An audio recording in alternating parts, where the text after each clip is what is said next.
In today's video, I'm going to teach you how to delete an admin team member from Kashflow. If you've ever needed to manage your team within your Kashflow account, you know that sometimes removing a user is necessary, whether due to role changes or security reasons. In this guide, I'll walk you through the process step by step to ensure a seamless experience. To begin, you'll first want to navigate to the Kashflow dashboard. If you're already logged in, you should see the dashboard upon opening the application.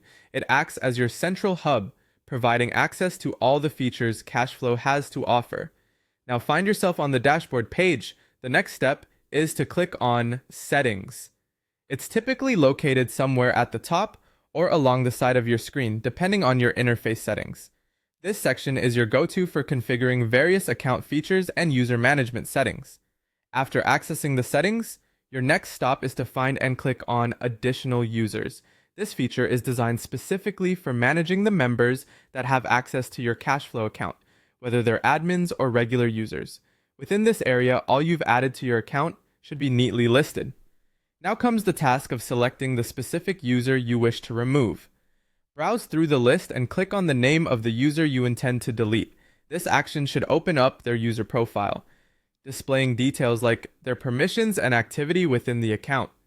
It's essential to ensure you've selected the correct individual, as removing the wrong user could lead to undesired disruptions in your team setup.